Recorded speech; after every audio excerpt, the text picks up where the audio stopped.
नमस्कार साथियों। एक बार फिर अपने मनोविज्ञान की इस क्लास में आगे बढ़ते हुए हमने कल की क्लास में कुछ एक अधिगम के बारे में इम्पोर्टेंट बातें की थी। अभी अधिगम के जो सिद्धांत हैं उनको याद करने की ट्रिक और कौन से वैज्ञानिक ने कौन सा सिद्धांत दिया और उस सिद्धांत के अन्य कौन से नाम हैं और उसके अलावा उस सिद्धांत का शिक्षा में क्या प्रयोग किया जाता है उसके बारे में हमने छोटी सी रोज का एक सिद्धांत करने की कोशिश करेंगे।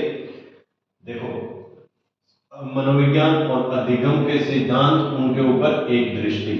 सबसे पहले सिद्धांत कौन सा दिया गया है? सिद्धांत दिया गया है प्रयत्न एवं भूल या त्रुटि द्वारा अधिगम।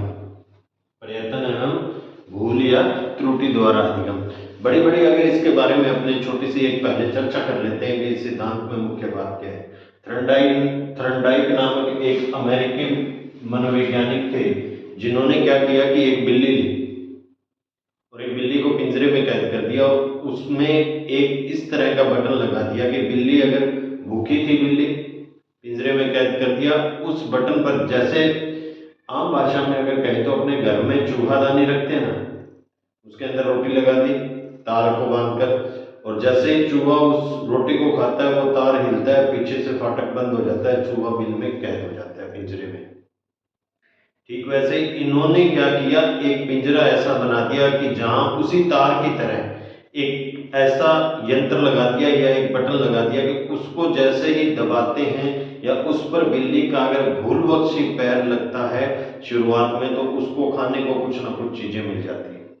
भूखी बिल्ली थी, पिंजरे में रखा गया तो वो इधर उधर भटकती है, तो उसका शुरुआत में एक दो बार अनजान पने में उस बटन है जो या उस पे उसका पैर लगता है और पैर लगने से उसको खाने को कुछ ना कुछ सामान मिल जाता है। तो ऐसे बार ये प्रतिक्रिया करने पर उस बिल्ली को समझ आ जाती है अंत में भी हाँ, मुझे जब भी भूख लगती है यहाँ इस जो बटन है इसको दबाना है, दबाते मुझे खाना मिल जाएगा। तो ऐसे ही थर्नडाइक जी कहते हैं कि शिक्षा में भी कुछ ऐसा ही होना चाहिए कि जो बच्चा गलत कर रहा है उसे बार वो चीजें कराओ। जब वो बार वो चीजें करेगा, वो अपने आप अपनी त्रुटि की अपने द्वारा की गई भूल से ही वो सीखेगा कि पहली बार उसने कितनी भूल की, दूसरी बार कितनी की, उसी से वो धीरे धीरे सीख कर अपना काम सही ढंग से करना सीख लेगा। देखो शुरुआत में फिर अन्य नाम इसके क्या क्या है। पहले तो प्रयत्न एवं भूल या त्रुटि द्वारा अधिगम, ठीक है। फिर अन्य नाम थर्नडाइक का सहसंबंध सिद्धांत। सहसंबंध कैसे हो गया कि जो भी व्यक्ति भूल करता है उससे उसका संबंध स्थापित कर उसे फिर क्या करना है, उसी भूल को दोबारा ना कर सुधारना है और अपने काम को सही ढंग से करना है। तो ये क्या हो गया, सहसंबंध की भूल का और सही का आपस में एक दूसरे से सहसंबंध है जिससे व्यक्ति अपना काम करेगा। फिर आ गया उद्दीपन अनुक्रिया का सिद्धांत। उद्दीपन की बार कर सीखता है, उसी से बच्चे में ज्ञान की वृद्धि होगी। और अधिगम का बंध सिद्धांत। बंध की एक क्रम वाइज बच्चे को जो भूल कर रहा है उसको भूलों को बांट दो, उसको पहले ये सुलझा फिर ये कर उस अनुसार उसको करवाओ कि जिससे वो अपना काम और सही ढंग से कर सके। फिर और ऐसा थ्योरी भी कहा जाता है इसको, ऐसा थ्योरी। फिर आवर्ती का सिद्धांत। आवर्ती की बार कर जब बच्चा सीखेगा तो इसको आवर्ती का सिद्धांत भी कहा जाता है कि उसने जब बार किया तो उसने जो पहली गलती की वो दूसरी बार में नहीं दोहराएगा, उसे गलत नहीं करेगा।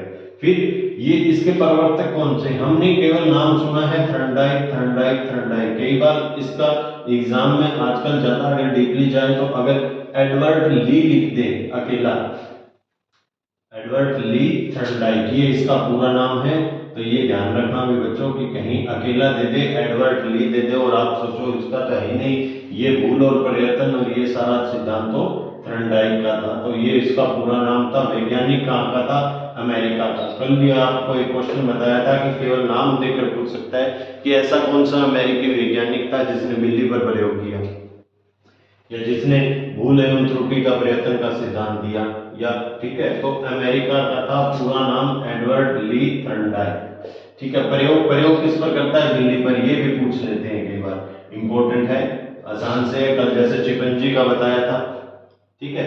फिर इसका शिक्षा में क्या महत्व है? हाँ गुरु जी, ये बहुत इंपॉर्टेंट है, इसमें से क्वेश्चन पूछ लेता है, घुमा फिरा कर यही आते हैं कि इसमें अभ्यास अब देखो, जो बच्चा भूल कर रहा है, बार बार भूल रहा है, जो चीज गलत कर रहा है, उसे वो क्या करेगा? अभ्यास करेगा, जिससे क्या हो सके कि वो सही ढंग से उस काम को करने की उसमें क्षमता आ जाए। तो बार बार अभ्यास द्वारा सीखने पर बल दिया जाता है, और अभ्यास द्वारा व्यक्ति की त्रुटियां, जो उसमें कमियां थी, जो कमी थी वो उसने क्या की? दूर कर ली, और उसी कमी को दूर कर कर, जो त्रुटियां थी उन्हें दूर कर कर क्या किया? निराकरण कर दिया, उनको अलग कर दिया, और उसे किसी भी कार्य में निपुण बनाया जाता है कि जो भी उस काम को बार बार जो गलत कर रहा था उसे समझा बुझाकर, बार बार करवाकर उसे उस काम को सही ढंग से करवाया जाता है। ये सिद्धांत अब विषय के बारे में पूछ ले तो गणित और विज्ञान जैसे जो कठिन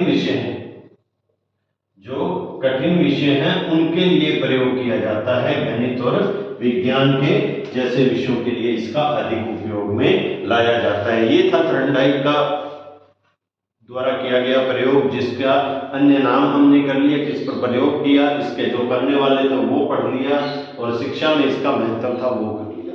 अब एक छोटी सी ट्रिक है मेरी तरफ से, अगर आपको अच्छी लगे तो वीडियो को शेयर और लाइक ज्यादा से ज्यादा जरूर करना।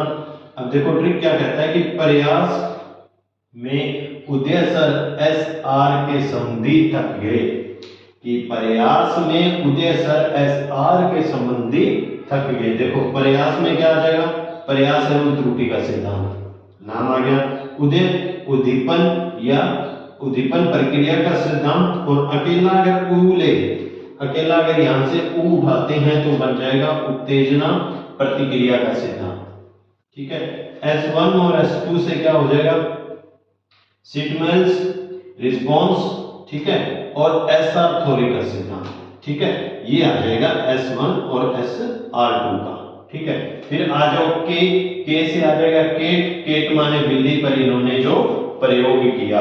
ठीक है, फिर संबंधी सहसंबंध का सिद्धांत, अधिगम संबंध सिद्धांत, अधिगम का बंध सिद्धांत, ये इसके नाम आ गए। फिर थक गया कौन था? अपना थर्नडाइक। कहाँ के थे? गुरुजी पहले भी बता दिया। क्या बता दिया? कहाँ के? कि अमेरिका के थे। पूरा नाम क्या था?